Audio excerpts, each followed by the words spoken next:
Hi friends. தைக்க தெரியாமல் ஒரு டிசைனை தைக்கிறதுக்கு உள்ளே இறங்குனா இப்படி தான் இருக்குமோ?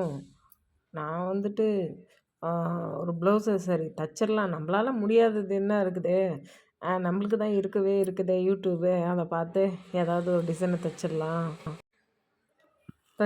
அப்படின்னு சொல்லிட்டு இந்த டிசைனில் நான் இறங்கினேன்.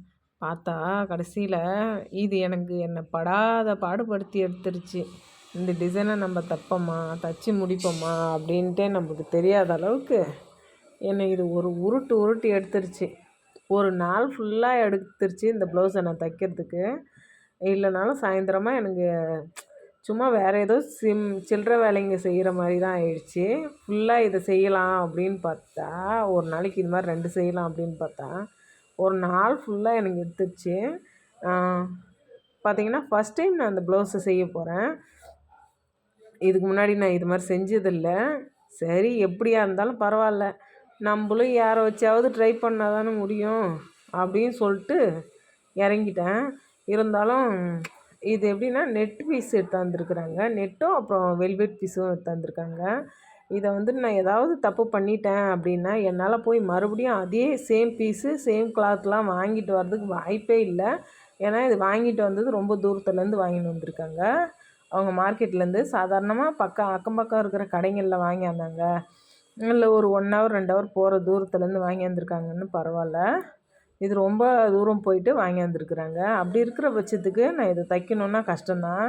பார்த்துக்கிட்டிங்கன்னா இந்த பீஸை நான் என்னவோ சொல்லுவாங்க இல்லையா, நாய் சுடுகலியை பெரட்டுற மாதிரின்ட்டு, அதே மாதிரி இதை நாய் சுடுகலியை பெரட்டுற மாதிரி தான் இதையே கிட்டத்தட்ட ஒரு 1/4 மணி நேரமாக ரொம்ப நேரமாக உருட்டிகிட்டு இருந்தேன். எப்படி போட்டு இது எப்படி தைக்கலாம், இப்படி தைக்கலாமா இல்லை இப்படி தைக்கலாமான்னு பெரட்டி யோசனை பண்ணி, சரி ஒரு வழியாக தைச்சிடலாம் அப்படின்னு சொல்லிட்டு ஸ்டார்ட் பண்ணேன். இதை தைக்கிறதுக்குள்ளே போதுண்டப்பா, இனிமேல் இதை தைக்கவே கூடாதுன்ற அளவுக்கு ஆயிடுச்சு.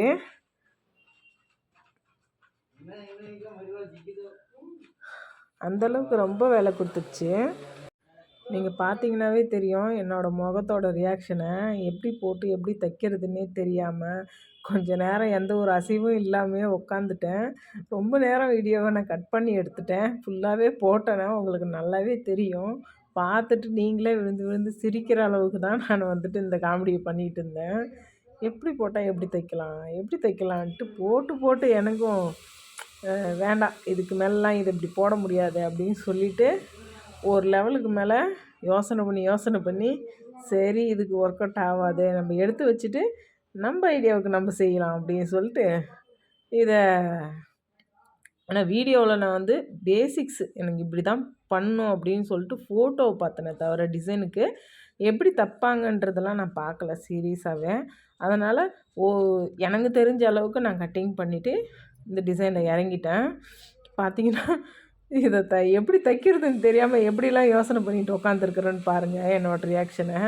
பார்த்தா எனக்கே இப்போ நினச்சேன்னா காமெடியாக இருக்குது. இவ்வளோ நேரம் நான் உட்காந்துருந்தேனான்ட்டு. இதில் வேறு பாதி வீடியோ கட் பண்ணதால இவ்வளோ நேரம் தெரிஞ்சுது. இல்லை அப்படின்னா இன்னும் லேட் ஆகும். அந்த அளவுக்கு நான் உட்காந்து யோசனை பண்ணி என்னென்னவோ பண்ணி பாருங்கள் எப்படிலாம் பிளான் போட்டுக்கிட்டுருக்குறேன்னு. இப்படிலாம் நீங்கள் பிளான் போட்டிருக்கீங்களா என்னன்னு சொல்லிட்டு எனக்கு கமெண்ட்டில் சொல்லுங்கள். நல்லா முடிஞ்ச வரைக்கும் பிளானை போட்டு இது நம்மளுக்கு செட் ஆகாது, சரி வராது, நம்ம இஷ்டத்துக்கு நம்ம தைப்போமே அப்படின்னு சொல்லிட்டு அதுக்கப்புறமா பீஸ் எடுத்து வச்சு நான் தைக்கிறதுக்கு ஸ்டார்ட் பண்ணேன். அப்புறமா எனக்கு ஓரளவுக்கு ஐடியா கிடச்சிருச்சு எப்படி தைக்கலாம் அப்படின்னு. இது ஒன்றும் பெரிய விஷயம் இல்லை, நார்மல் ப்ரின்சஸ் கட் தான். ஆனால் இருந்தாலும் மேலே ஓப்பன் வெறும் நெட்டு மட்டும் வருது, கீழே க்ளோஸு எப்படின்னா இந்த வெல்வெட் கிளாத் வருது. அதனால் நெக்குக்கு கழுத்து வரைக்கும் க்ளோஸு, கழுத்து கீழே கொஞ்சம் நம்ம நார்மல் நெக் வைப்போம் இல்லையா, அவ்வளோ அளவுக்கு ஓப்பன் வருது. அதனால தான் இந்த நெட்டை எப்படி கொடுக்குறதுன்னு தெரியாமல் சரி இது எப்படின்னா வெளியே தெரியாத அளவுக்கு நெட் பீஸை கொடுத்துடலாம் அப்படின்னு சொல்லிட்டு தான் நான் அவ்வளோ நேரம் யோசனை பண்ணிகிட்டு இருந்தேன். அப்புறமா நம்ம திருப்பி போட்டதில் எனக்கு வெளிப்பக்கமாக கொடுக்க முடியாதுன்றது கன்ஃபார்ம் ஆகிடுச்சு. சரி இதை உள்ளுக்குள்ளே கொடுத்து நம்ம தைக்க முடியாது, இது வெளிப்பக்கமாக தான் கொடுக்கணும். நம்ம கொடுத்தாலும் உள்ளே தெரியாது இல்லையா, எப்படி இருந்தாலும் கீழே இதை அந்த வெல்வெட் கிளாத் தானே இருக்குது, அதனால் இது தெரிய போகிறதில்ல அப்படின்னு சொல்லிவிட்டு நான் இது ஸ்டார்ட் பண்ண ஆரம்பித்தேன். சரி, இதுக்கு மேலேயே நம்ம இது ஸ்டாப் பண்ணோம்னா இன்றைக்கி பொழுதுக்கும் நாளைக்கு ஃபுல் டேவும் இதை தைக்கணுமா இருக்கும், அதனால் நம்ம இப்படி செஞ்சிடலாம் அப்படின்னு சொல்லிட்டு ஸ்டார்ட் பண்ணிட்டேன். பார்த்திங்கன்னா உங்களுக்கே நல்லா தெரியும். இதை மேலே மட்டும் இன்னோட் பண்ணிவிட்டு உள்ளே தையல் உள்ளே போகிறாப்புல பண்ணிவிட்டு மற்றதெல்லாம் அப்படியே லைனிங் மட்டும் மேலே வச்சு அடித்து எடுத்துக்கிட்டேன். இது பேக் சைடு ஃபுல்லு ஓப்பன் தான். ஃபுல்லு ஓப்பனாக கொஞ்சமாக பிளாக் கலர் பீஸ் மட்டும் கொடுத்துருக்குறேன். ஏன்னா ரொம்ப அதிகமாக கொடுக்காம, சின்ன பொண்ணு தான், காலேஜ் போகிற பொண்ணு, அதனால் இப்படி கொடுத்து எடுத்துக்கிட்டேன். இது பார்த்திங்கன்னா பிரின்சஸ் கட்டுக்கு ஃபஸ்ட்டு இதை ஃபினிஷிங் பண்ணிவிடும், அப்படின்னா தான் நம்ம மைண்டு கொஞ்சம் ஃப்ரீ ஆகிடும்ன்ட்டு இதை ஃபினிஷிங் பண்ண ஆரம்பிச்சிட்டேன். நான் கொஞ்சம் படப்படன்னு பேசுகிற மாதிரி இருக்குதோ, என்னோடய சுபாவமே அப்படி தான். ஸ்டார்ட் பண்ணிட்டேன்னா எங்கே எது பேசுகிறேன் எங்கே போய் நிறுத்துறேன்னே தெரியாது, படப்படன்னு பேச ஆரம்பிச்சிருவேன். உங்களுக்கு அது ஏதாவது டிஸ்டர்பன்ஸாக இருந்தால் சொல்லிவிடுங்க எனக்கு கமெண்ட்டில், நான் வந்துட்டு அதை கரெக்ட் பண்ணிக்கிறேன். இந்த மாதிரி யாராவது கஸ்டமர் உங்கள் துணி இல்லாமல் கஸ்டமர் துணி நம்ம எப்போவுமே ட்ரை பண்ணோன்னா நம்ம துணியில் ட்ரை பண்ணுவோம். ஏன்னா கஸ்டமர் துணியை முதல்ல எடுத்து ஏதாவது டேமேஜ் ஆகிடுச்சின்னா நம்மளுக்கு கொஞ்சம் லைட்டாக பயம் இருக்கும். அது எப்படிடா ஃபினிஷிங் பண்ணுறது, அது கரெக்டாக வருமா வராதுன்ற அந்த பயம் இருக்கும். ஆனாலும் அதுவே நம்ம துணியாக இருக்கிற பட்சத்துக்கு நம்மளுக்கு கொஞ்சம் பயம் இல்லாமல் இருக்கும். உங்களுக்கு யாருக்காவது இது மாதிரி எடுத்து தைச்சிருக்கீங்களா? உங்கள் துணி இல்லாமல் கஸ்டமர் துணியை ஃபஸ்ட்டு எடுத்து தைச்சிருக்கீங்களா என்னன்னு சொல்லிட்டு எனக்கு கமெண்ட்டில் சொல்லுங்கள். நான் மேக்ஸிமம் ஏதாவது ஒரு டிசைன் புதுசாக ட்ரை பண்ணுறேன் அப்படின்ற பட்சத்துக்கு எங்கள் பொண்ணுங்களுக்கு தான் ட்ரை பண்ணுவேன். இதுக்கு முன்னாடி போட்ட வீடியோவில் நீங்கள் பார்த்துருப்பீங்க. அந்த ப்ளவுஸும் அந்த ஸ்கர்ட்டும் வந்துட்டு, ஸ்கர்ட்டு என்னவோ நார்மலாக செய்கிறது தான், அது ஒன்றும் பெரிய விஷயம் இல்லை. ஆனால் அந்த ப்ளவுஸ் வந்துட்டு பொண்ணுங்களுக்கு ஃபஸ்ட் டைம் நான் வந்து அந்த டிசைனை நான் ட்ரை பண்ணேன். இதுக்கு முன்னாடி செஞ்சதில்ல. அது எப்படின்னா பேக்கில் சைட்லேயும் ஜிப்பு, பேக்லேயும் ஜிப் இருக்குது. அதே மாதிரி தான் இந்த ப்ளவுஸ்க்கும். இது பேக்கில் ஜிப் இல்லை, சைடில் மட்டும் ஜிப் இருக்குது. இது ஓப்பன் ப்ளவுஸ் இல்லை, ஃபுல்லு க்ளோஸ் தான். இப்போ நான் அளவு பார்த்துக்கிட்டு ஓகேவான்னு பார்த்துக்கிட்டு ஸ்டிச் பண்ணி எடுத்துக்க போகிறேன். இதில் என்ன ஒரு விஷயம்னா, எதையுமே இழுக்காமல் நம்ம ஸ்டிச் பண்ணிட்டோம்னா நல்லது. இருந்தாலும் சப்போஸ் நம்மளுக்கு இப்போ மேலே இருக்க கிளாத் வந்துட்டு பத்தலை அப்படின்ற பட்சத்துக்கு லைட்டாக அட்ஜஸ்ட் பண்ணிக்கலாம். கொஞ்சம் லைட்டாக இழுத்து கொடுத்து தைச்சிக்கலாம். அதனால் ஒன்றும் நம்மளுக்கு எந்த ஒரு ரிங்கல்ஸும் வராது. இன்னொன்று இதில் ப்ளஸ் பாயிண்ட் என்னென்னா, இது வெல்வெட் கிளாத்தாக இருக்க போய் எனக்கு தைக்கிறதுக்கு நல்லா இருந்துச்சு. ஆனால் அதுவே வெல்வெட்டு கிளாத்தை வந்து மிஷினில் போட்டு தைக்கிறதுக்கு எனக்கு ரொம்ப கஷ்டமாக போச்சு. ஏன்னா மூவே ஆகலை, வந்து டைட்டாக வந்து மிஷினை வந்து டைட்டாக இறுக்கி பிடிக்க ஆரம்பிச்சிருச்சு. அதனால் இதை தைக்க முடியுமா முடியாதுன்ற ஒரு பயமும் வந்துருச்சு. இருந்தாலும் ஓரளவுக்கு எப்படியோ கஷ்டப்பட்டு இது ஃபஸ்ட் டைம் இந்த டிசைனை ட்ரை பண்ணேன். இருந்தாலும் பக்காவாக ஒர்க் அவுட் ஆகிடுச்சு. அந்த பொண்ணு ரொம்ப மெலிசாக இருக்கிற பொண்ணு தான். நம்மளுக்கு ஹிப் சைஸ்லாம் பார்க்க போனீங்கன்னா அவங்களுக்கு 15 தான் வரும் அந்த பொண்ணுக்கு. அவ்வளோ ரொம்ப சின்ன ப்ளவுஸ் தான் இது, பெரிய ப்ளவுஸும் இல்லை. ஆனால் ஃபஸ்ட் டைமுக்கே நல்லா பக்கா ஃபிட்டிங்காக வந்துருச்சு அந்த பொண்ணுக்கு. அந்த பொண்ணுக்கும் ரொம்ப ஹாப்பி.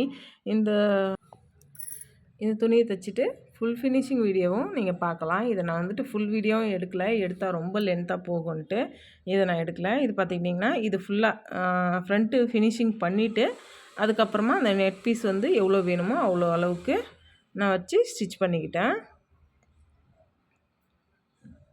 எந்த அளவுக்கு எனக்கு தேவைப்படுதோ அந்த அளவுக்கு கொஞ்சம் உள்ளுக்குள்ளே எக்ஸ்ட்ரா தான் கொடுத்து நான் ஸ்டிச் பண்ணியிருக்கேன். நான் நெட் வந்துட்டு கிளாத் ரொம்ப வந்து நல்லாவே இருக்குது, எந்த ஒரு டேமேஜும் ஆகாது. அதனால் அப்படியே கொடுக்குறத பற்றி எந்த ஒரு பிரச்சனையும் இல்லை. நல்ல குவாலிட்டியான இது தான் வாங்கிட்டு வந்திருக்காங்க. ஃபுல்லாக பக்கா ரெடிமேட் மாதிரியே இருந்துச்சு இதை பார்க்குறதுக்கு. இதை அப்போ தான் எனக்கும் ஒன்று தெரிஞ்சிச்சு, ஓ நம்மளாலேயும் ரெடிமேட் ப்ளவுஸ் மாதிரி தைக்க முடியும் இல்லையா அப்படின்ற ஒரு ஹாப்பினஸ் எனக்கும் வந்துச்சு. நம்மளும் வந்து ரெடிமேட் ப்ளவுஸ் மாதிரி தைக்கலாம் அப்படின்ற ஒரு சந்தோஷம் வந்துச்சு. இந்த மாதிரிலாம் நான் தைச்சதே இல்லை. ஃபஸ்ட் டைம் தைக்கும்போது ரொம்ப ஒரு மாதிரி எக்ஸைட்டாகவும் இருந்துச்சு. கொஞ்சம் மனசில் பயமே இருந்தாலும் நல்லா வந்துடணும் அப்படின்னு சொல்லிட்டு ஆசையாக இருந்துச்சு. இது பார்த்துக்கிட்டிங்கன்னா இது பெரிய பொண்ணுக்கு, சாரி சின்ன பொண்ணுக்கு. இது சின்ன பொண்ணுக்கு இந்த மாதிரி கேட்டிருந்தாங்க. எப்படின்னா ஃபுல்லு க்ளோஸு, ஃபுல் ஸ்லீவு, அப்புறம் வந்துட்டு சைடில் ஜிப்பு. இது பார்த்துக்கிட்டிங்கன்னா பேக் சைடு எந்த ஒரு இது ஓப்பனும் இல்லை, ஃபுல்லாக க்ளோஸ் தான். மேலேயும் க்ளோஸ்டு. இது ஃபுல் ஃபினிஷிங் ஆனது. இது எதுவுமே நான் வந்து ஸ்டிச்சிங் வீடியோஸ் எடுக்கவே இல்லை. இதான் பார்த்துக்கிட்டிங்கன்னா சைடில் ஜிப் வச்சு நான் செஞ்சுருக்கிறேன். இது ஸ்லீவு. நான் அந்த பிளாக் தைச்சது வந்துட்டு ஸ்லீவ்லெஸ் ஆனது. அது ஸ்லீவ்லெஸ் ப்ளவுஸு. இந்த ப்ளவுஸ்லாம் செம்ம சூப்பராக வந்துருச்சு. நெட் பார்த்திங்கன்னா எப்படி இருக்குதுன்னு பாருங்கள். இதே மாதிரியே தான் அந்த பிளாக் ப்ளவுஸும், ஆனால் இந்த டிசைனில் இல்லை. இது பேக் சைடு. இது பார்த்துக்கிட்டிங்கன்னா ஃபுல்லு பேக் ஓப்பன் தான். கொஞ்சமாக லைட்டாக க்ளோஸ் பண்ணி விட்ருக்குறேன். பார்த்திங்கன்னா உங்களுக்கே தெரியும். கொஞ்சமாக க்ளோஸ் பண்ணி விட்ருக்குறேன். மேலே லைட்டாக ஒரு ஹுக் மட்டும் போடுற மாதிரி ஒரே ஒரு ஓப்பனு, ஒரு ஹுக் வச்சு அதை ஃபினிஷிங் பண்ணிட்டேன். அப்புறம் ஃப்ரண்ட்டில் பார்த்துக்கிட்டிங்க, இதுவும் சைடில் ஜிப்பு தான். சைடில் ஒரே ஒரு ஜிப்பு வச்சுருக்கிறேன். நான் சைடில் வச்ச ஜிப்பை வந்து கொஞ்சம் லென்த்தாகவே வச்சுருக்கிறேன், ஆனால் எந்த ஒரு டிஸ்டர்பன்ஸும் ஆகாது. இது ஃப்ரண்ட்டுக்கு ஸ்லீவ்லெஸ்ன்றதால ஃப்ரண்ட்டுக்கு முன்னாடி மட்டும் மேலே ஓப்பனு, கீழே ஃபுல் வெல்வெட்டு கொடுத்துருக்குறேன். பேக் சைடு ஒரு 3 இன்ச்சுக்கு மாத்திரம் வெல்வெட் துணி கொடுத்துருக்குறேன். ஓகே, இந்த ப்ளவுஸ் உங்களுக்கு பிடிச்சிருக்குதா என்னன்னு சொல்லிட்டு எனக்கு கமெண்ட்டில் சொல்லுங்கள். இந்த வீடியோ உங்களுக்கு பிடிச்சிருந்ததுன்னா லைக் பண்ணுங்கள், ஷேர் பண்ணுங்கள், கமெண்ட் பண்ணுங்கள். மறக்காமல் நம்ம சேனலை சப்ஸ்கிரைப் பண்ணிக்கோங்க. அப்புறம் சின்ன பொண்ணோட ஃபோட்டோஸ் மட்டும் எனக்கு கிடச்சிச்சு, பெரிய பொண்ணுது கிடைக்கல. இந்த ஸ்கர்ட்டும் இந்த ப்ளவுஸும் தான் தைச்சிது. நீங்கள் இந்த ப்ளவுஸை பார்த்துருப்பீங்க. இது எப்படி இருக்குதுன்னு சொல்லிட்டு எனக்கு கமெண்ட்டில் சொல்லுங்கள். அந்த பொண்ணுக்கு செம ஃபிட்டிங்காக இருந்துச்சு. எனக்கும் பார்க்கும்போது நல்லா இருந்துச்சு. நம்ம பசங்களுக்கு இது மாதிரி தைக்கணுன்ற ஆசை எனக்கு வந்துருச்சு. நானும் தைக்கிறேன். தைச்சா உங்களுக்கு வீடியோவை போடுறேன்.